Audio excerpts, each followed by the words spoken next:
Welcome to Big Blend Radio's Vacation Station Travel and Leisure Show. Welcome, everyone, on today's Vacation Station Travel Show here on Big Blend Radio. We're excited to have Kathleen Walls back on the show. We call her Katie. And you can go to katiewalls.com, by the way, to learn more about her books. And you can also go to her website, americanroads.net. She's an author of fiction, nonfiction, but also an experienced travel writer. She travels all across the country, and today she is joining us to talk about her latest adventures in Key West, Florida.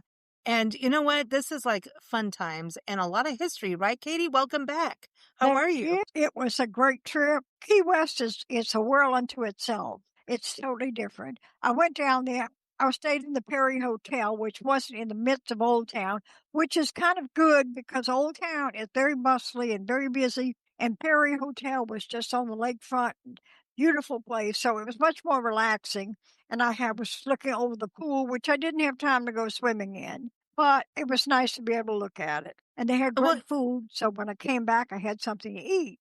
But the big attraction was the Conch Rebellion Festival. I suppose everyone knows that at one time, Key West was not part of the United States. For a couple of minutes, it was its own country. And there's a whole story behind what happened. And they reenact this every year in April. And I had the pleasure this year, the former mayor of Key West, Dennis, who was the mayor at the time when this happened, told how it came about. The government was blockading the only entrance into Key West, into the Keys. And he tried everything. He tried going the legal route, going to court and making them remove the blockade. And of course, that wouldn't work. The court refused to interfere in the federal government's situation. So someone asked him, well, what are you going to do? He said, well, they're blockading us, which is basically what you do to a country you're at war with. They're treating us like a foreign country. So we're going to become a foreign country. We're going to secede.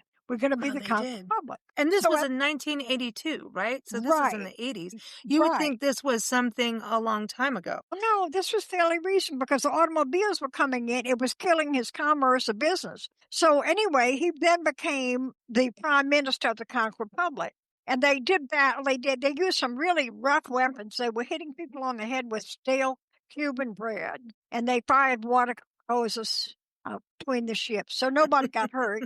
And of course, then they surrendered. And as he pointed out, he said, when a country surrenders to the United States, there's usually a money payment that the United States makes to them. Never figured out why that is. But anyway, he said, they're still waiting on the payment. They haven't gotten $1 million. You know, they're not going to be getting that at all. No, they're not going to be getting it for sure. But the motto of Key West today is we succeeded where everyone else failed, because the next day the blockades came down, which was what they really wanted.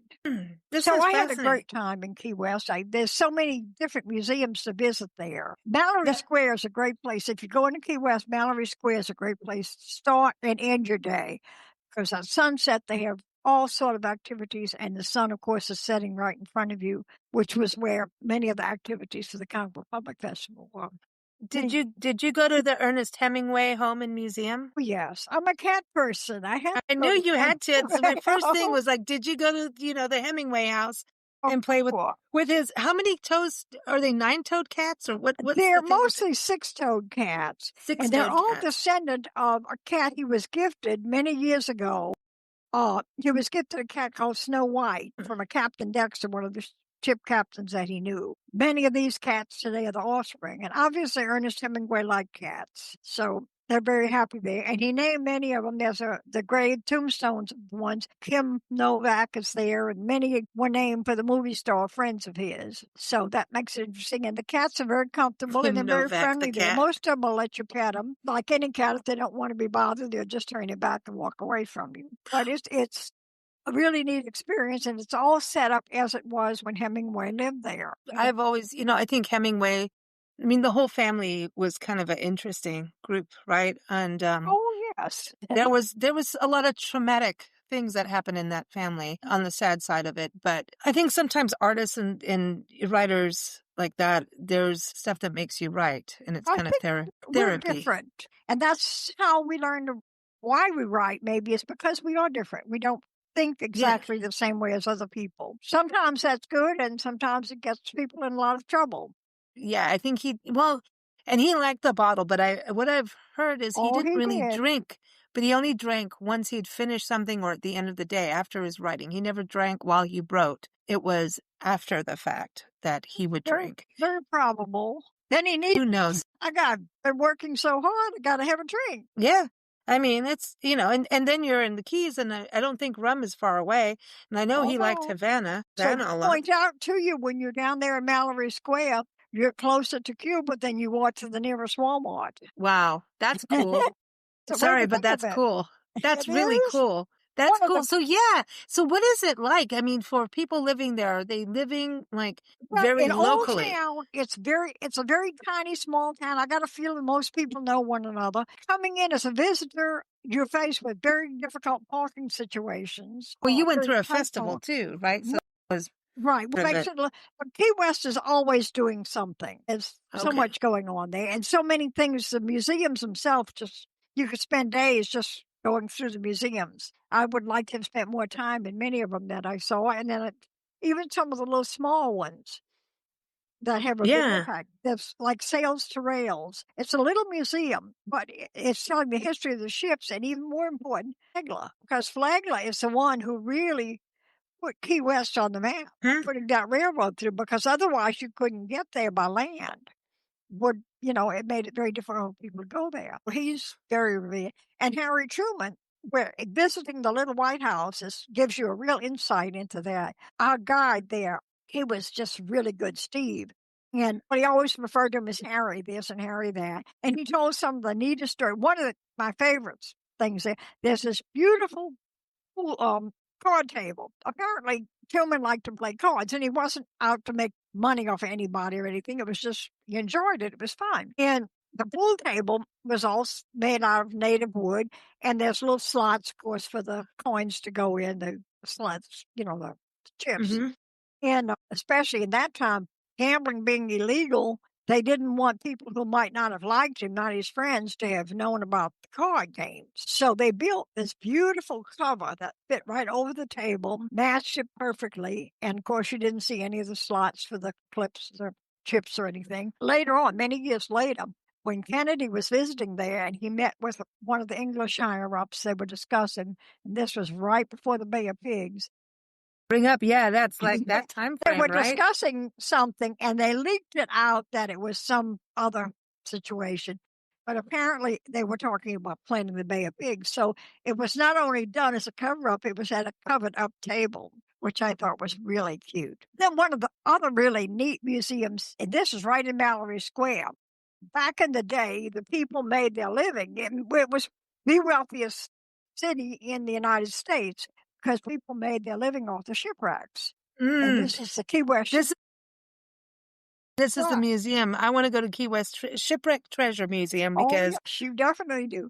Plus, it's got a ghost story. I'll tell you about that later. uh, But the shipwreckers, the wreckers, as they call themselves, when it had a lookout perch, and there's a tower you can climb there if you want to, and they could see if a ship wrecked on any of the reefs or anything off the banks, they'd give out the word, and whoever the first captain was there was in charge of the wreckers, and they would go out and salvage whatever they could salvage, and in the process, they would kind of save the people's lives that were drowning, but mainly the whole point was to get the money and the gold and whatever was on the ships. And the Shipwreck Museum has tons of these artifacts, beautiful things, pianos and gold and all sorts of things that were taken by the wreckers off the ships. So that makes me really, but the fun thing about it, of course, it has a ghost story. And one of the things I had to do while I was there was take the Ghosts and Gravestones tour. And that is really hilarious. When you're on the tour, you're in a bus, and our guide was named Mary, and she was half her face was painted like a skull, and the other was human. And her story was that she was a nurse who had died during the yellow fever epidemic. And as we went along on the bus, and on the side of the bus, it says, "You are doomed." So she told us whenever anybody in the city hollered out, "You're doomed," the whole bus in chorus, we replied, "Yes, we are doomed," which happened about 3 times, which is kind of fun as all screaming out, "We doomed." But she took us there to the museum and let us in there at night in the dark when no one else was there, and told the story about this dead body that was found there and all of the ghost stories that happened after that. And the whole Ghost and Gravestone tour is great. Everything there, the Botanical Museum, they've got more butterflies. Your cats would go crazy over the butterflies. They're Oh my beautiful, God. every kind that you've ever seen. So And, I want to go. I want to go back because when you were talking about treasures, right? uh-huh, When people look at the Key West Shipwreck Treasure Museum, the other part is that you went to the Mel Fisher Museum, and isn't that right, also a showcase of treasures? Because he was a exactly. treasure hunter, right? Many, many years, I don't remember offhand how many, searching because he knew that that ship was going to be there. And eventually, of course, he found it. The museum has so many of the artifacts that were taken. Years ago, the gold bar disappeared mysteriously, and I don't think anyone ever figured out how or why. But there's still lots of gold and lots of artifacts that were from this ship that he discovered. That it was a Wow. Spanish galleon that sank. I don't remember the year. So then you've got the Fort East Martello Museum that you went to. So this Ah, was a there's Civil some War more. fort, and that also has Who doesn't like, have a ghost story? And they ooh, took us there on the graves and graveyard tour also. I had known about the story before because it was in one of my books, in my Florida Phantom books. But the story goes, this young man, Robert Eugene Otto, was gifted. His parents brought him a doll. So he immediately gave the doll his first name and insisted from then on he was not Robert. The doll was Robert. He was Eugene Otto. So as he grew up, his mother would come in the room. She'd see toys busted and thrown all over the floor. Eugene, what did you do? I didn't do it. Robert did it. And this went on, and finally the mother got really fed up with all the things Robert was doing. So she put Robert in the attic, and he stayed there. And then many years later, when Eugene is grown up and he marries, he brings his wife back. All sorts of things begin happening to her. She finds the doll and brings it down, by the way. She gets locked in the closet for a couple of days, and was whoa. Robert did it. And Robert is now on display in the museum, in the Fort Martello Museum, in a big glass case. And there's a placard behind that that tells you all of the things that may happen to you if you dare to take a picture of Robert. And I took a picture of Robert, and I'm still alive. But he's a very interesting looking character. Well, I Oh, hope you don't transfer him onto us. I hope not. I think I'll send you a picture of Robert, though. Oh, we're all going to be in trouble Robert's here. there. Robert.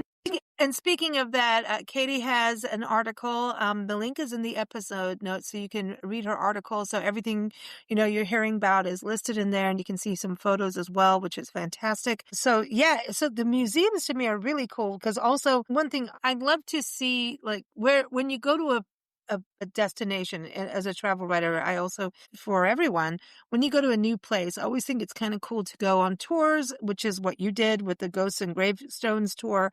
And I know there's some other ones that you can do too, and we can touch on that as well. But I always think it's good to go to a local museum that kind of gives you the backbone story of a community, of who got started, who first discovered it. I mean, obviously the indigenous people, right? That's Yeah. But then when first, the always. Europeans came, we changed everything. Necessarily for the better.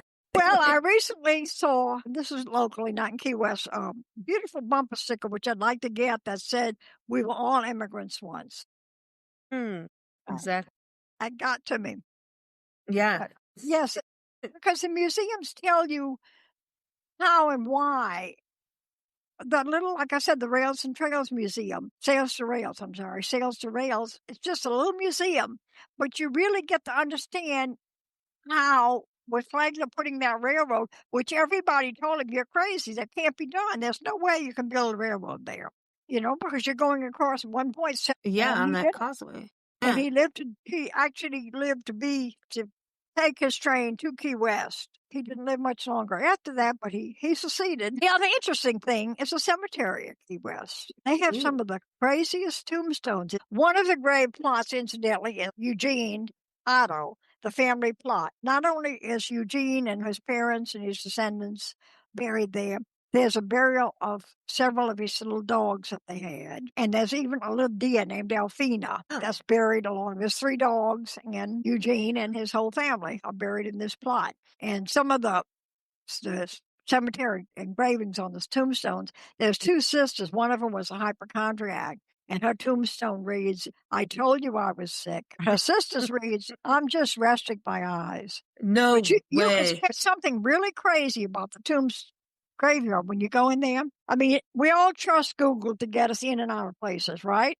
I mean, we couldn't get around without Google Maps. But when you go in the cemetery, for some reason, Google goes completely crazy. It's telling you, turn here, turn there, turn here, on streets that don't exist. And the cemetery is fenced in. So it's once you're in it, at one point they said, how the heck am I going to get out of here? No, you know what? We ended up we were lost in a cemetery 2 days ago. And we ended up, Google got all wonky, and we actually got taken to a different cemetery on some dirt road in the middle of Oklahoma, and went, oopsie, we're going to get shot. I don't know. It was just one of those kind of areas, we're not going to get shot, but it was an interesting cemetery, but I knew we were in the wrong place. And then we found the cemetery. And what I wanted to do was, there was a lady buried in a glass topped coffin, and That was her common in the husband, 1800s. really? Okay. So I didn't know this. And her husband was this rich hunter. He was on a hunting trip. She apparently killed herself. This is in Caddo, Oklahoma, everyone, on the Jefferson Highway. And Katie knows about it because she's from Orleans. Yes. And so we wanted to go, but it was inside the mausoleum. Now, her husband came home. His wife's dead. He's got money. And there's like a whole backstory to this. This is like one of the craziest stories ever. And I don't know, Katie, you may have to go to Oklahoma so you can write it in one of your books. I'm serious. This is a story for you. And he would come every morning. He buried her in the mausoleum. So she's not buried. She's in the mausoleum in this glass topped. I did not know this was a thing. So thank you for that. And he would go to her site every morning and brush her hair. Like, that's weird. Okay. I'm sorry. Get her out like a doll and brush her hair. So there's a whole story that I haven't even gone all the way into it. We were just on our way through, and we're like, we got to find it. Well, our way through was an hour detour, but that's okay. Yeah. So there's a mausoleum and there's a door, and I don't know if you're allowed to go through the gate and then through the door. So I didn't. And I felt, and my GPS, my Google thing, everything on my phone was exactly like you said. It gets wonky, and she was, turn this, turn that. I'm like, what are you talking about? There's no, like, it's weird. So I know that it's wonk, I know we all like good ghost stories, but it does get weird in cemeteries. And I've been stuck in a car in a cemetery where in Bayou Rapides in Louisiana. This is it's on the National Register as a cemetery. I got trapped in the car with the seatbelt. Wouldn't let me go, and they had to get me out. They were trying to tell you something. I know, and I'm like, well, they had Revolutionary War heroes in that cemetery, and next door was a Jewish cemetery, and I mean, it's just like there's just a lot of spiritual activity going on.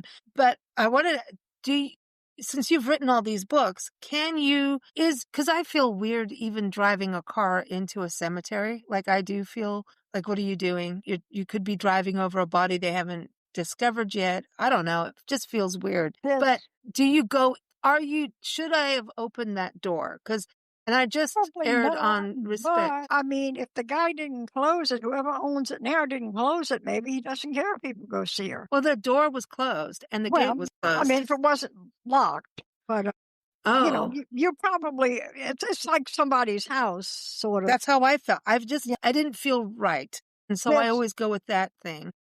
It's another weird story.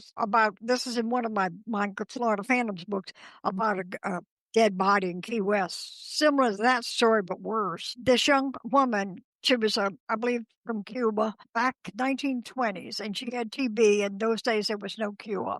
And she was a very pretty young woman. And this guy worked at one of the hospitals or clinics or something. He wasn't really a doctor, but he was sort of pretending he was. And he falls in love with her. He wants her to marry him. And the family had very little money, and he was a little better off. And of course, she refused to marry him. She was already married, even though her husband had left. He was married. He didn't even tell her that. But when she died, he tried everything to keep her alive. When she died, he told the family he would build her a tomb and a mausoleum. They were happy and appreciated. Well, he built this beautiful mausoleum. And make a long story short, several, I think, years later, months and years, I believe, his sister was walking by the tomb of his home, and there was a window. I think it was his home. And she sees her dead sister's body in there. And apparently what he had done, he had created a mixture of embalming and waxing and things to preserve the body.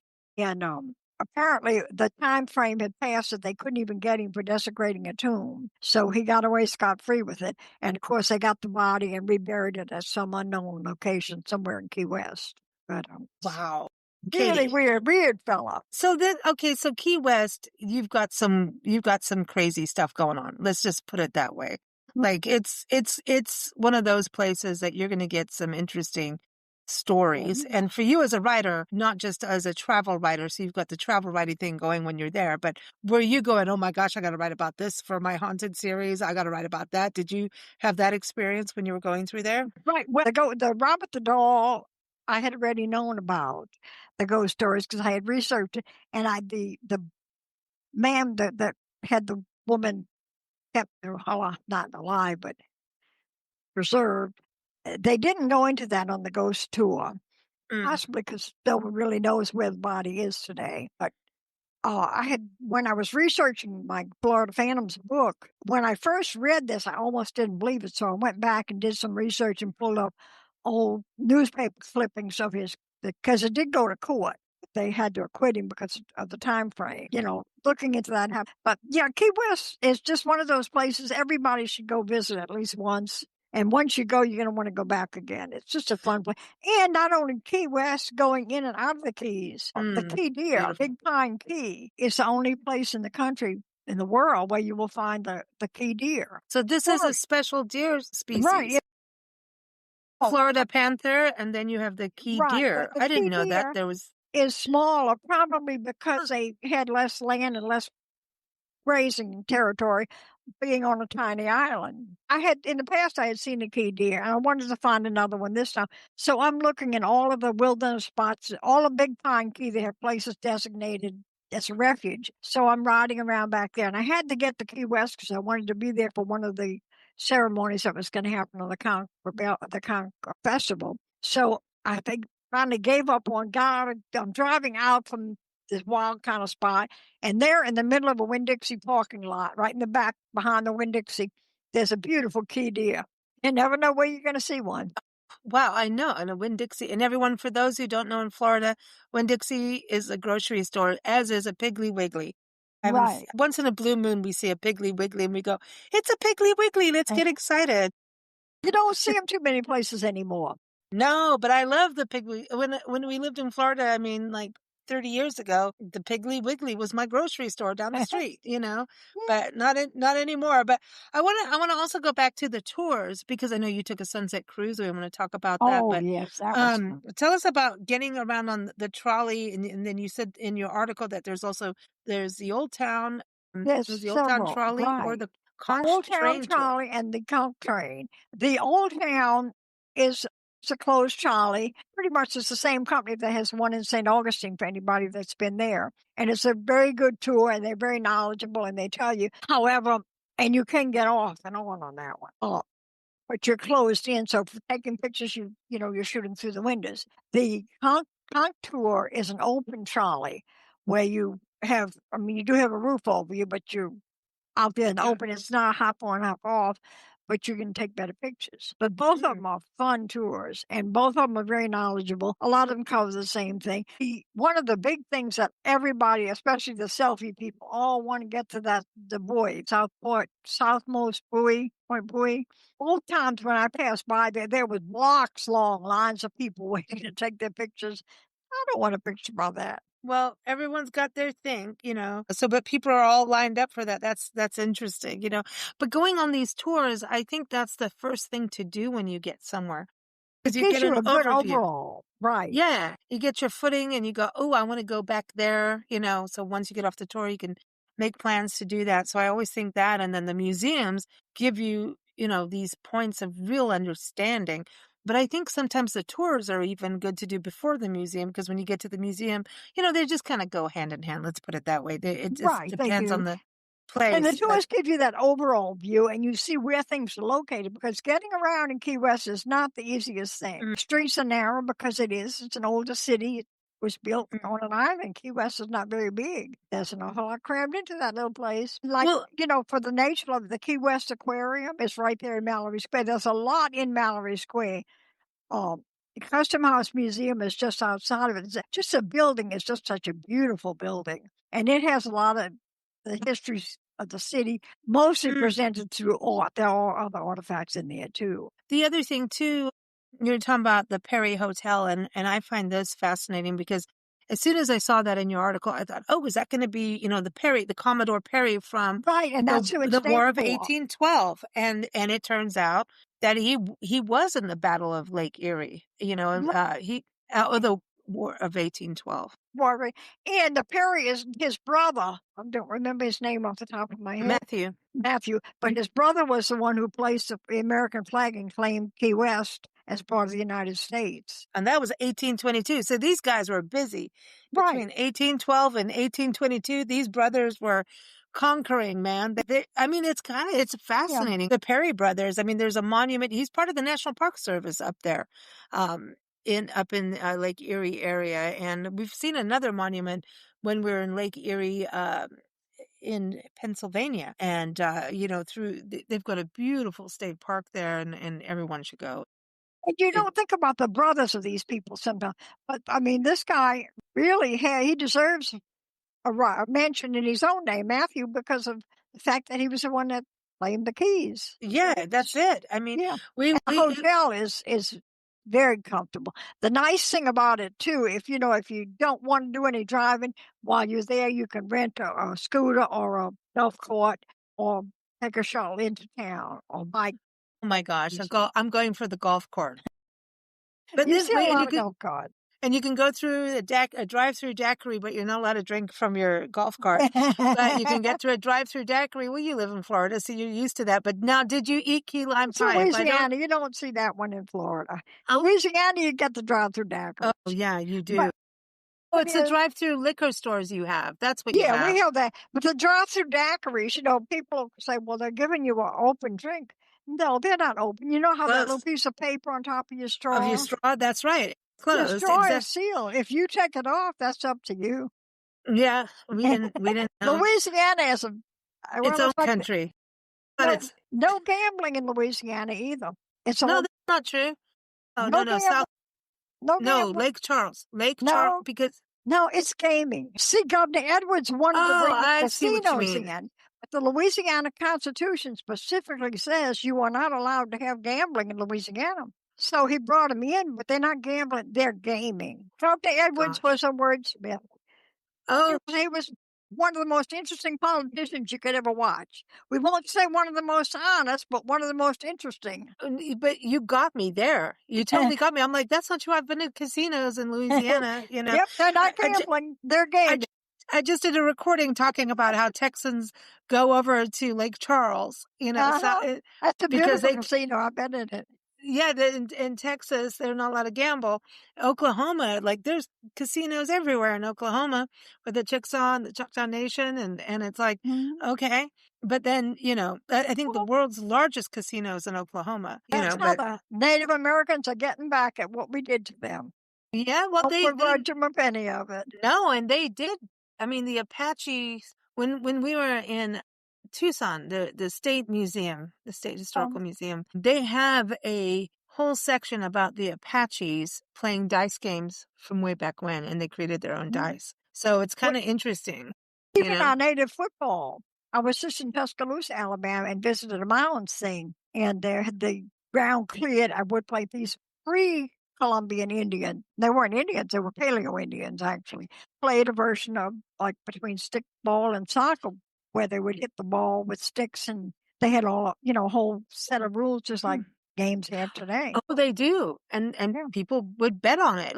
We just watched stickball at the Choctaw Nation Cultural Center in McAlester, Oklahoma. We just watched them do a demonstration, and it was interesting because it's like you're catching the ball in this little stick cup thing, and they had rules about what you were doing. Our indigenous people are the Europeans came over and tried to make these were savages and they weren't too small. But when you look at, for instance, the mountains they are, they were a heck of a lot smarter than some of the Europeans. And they understand nature. They understand the land. They understand the art, the art of storytelling. When we talk about the art of storytelling as writers, and you're a music person too, and You know, when we look at our Native American, our people of this country, the indigenous people in Canada, North America, and Mexico too, right? And it's the indigenous people of the world. They had storytelling, like even the Bushmen. When I lived in South Africa, the Bushmen were the storytellers, very much like the Native Americans here. They passed it all down orally, but they made everything come alive. And it was a story to oral history, way of preserving. Now, the Cherokee had a written language, and they published their own newspaper, but they still had the storytelling tradition like many of the others. Wow, we've covered the world here today. I'm got telling a little bit off a key. But but it's okay because that's part of the history, right? And I want to go to the Perry Hotel. I'm glad we touched on that. You do. It's a great place. I want to touch on the dining before you go on this, but the dining. Did you do the key lime pie? If I don't ask you, people are going to yell at me. I didn't do the key lime pie there, but I did do their breakfast, some pork sausage gravy on biscuits, and it was really good, the eggs. And then the Key West shrimp linguine, which had like a blue crab and a citrus cream, roasted tomato and basil. Very beautifully seasoned. But not just at the Perry. Right? I had those, yeah. They have two dining areas. And then by the pool, there's where you can take your food out. I did not have time to get in the pool because I was too busy running all around doing other stuff. But what's the rest of the dining wise in town? I mean, you did not have key lime pie at all in Key West? Yes, I did. And I'm trying to remember where I had it. Oh, but you did. So was it good? Yeah. I've never had key lime pie. And key lime pie is not supposed to be green. It's yellow. True key lime pie. They dye it green. I don't know why, but people seem to want it to be green, so they make it green. And I had conch fritters also, which are a staple down there from the conch shell. I mean, not the shell from the animal that lives in the shell. I remember the name of the little restaurant. It's a little simple little diner right on the water near where you would go. And the biggest one that's the one you really want to go to is Schooner Wharf Bar. It gets kind of crowded, but Schooner Wharf Bar started way back. And there was a lady and her husband started it, and she had worked as a waitress, and she was an animal person. And someone had given her a dog, a puppy, as a tip in a beer carton. So when they opened their bar up, they didn't have a lot of money, and they're right on the dock where you would go out on your sunset cruise. And the first bar that they had was a door across two old tin filing cabinets, and they kept their best liquor in the top drawer. It was a top drawer liquor. Wow. And dogs are welcome in there. So when you go in there, if you got your dog with you, your dog will be served some water, unless you want to buy him a drink. And there's usually entertainment out there on the patio, and your dog can be in the inside or out on the patio. He isn't restricted to just the patio like some places. Key West doesn't follow all the government rules that we have today. Yeah, because they'll succeed and they'll start a whole thing again. Right, they'll throw stale Cuban bread at you and water pistol stale you. Cuban bread. I mean, well, everyone, again, keep up with Katie at AmericanRoads.net, and also go. Did I get that right? Yeah, AmericanRoads.net, and then also her article link is in the episode notes, so you can check that out and read more and plan your Key West adventure, because it sounds like an adventure, not just like, oh, let's go and travel and have a little getaway. Have an adventure, wouldn't you say? Every trip's an adventure, because you never know exactly what's going to happen sometimes. But see, she writes about ghost mysteries too. So thanks, Katie. It's fun. Thank you for listening to Big Blend Radio's Vacation Station Travel and Leisure Show, brought to you by Big Blend Magazines. Keep up with us at bigblendradio.com or blendradioandtv.com. Happy travels!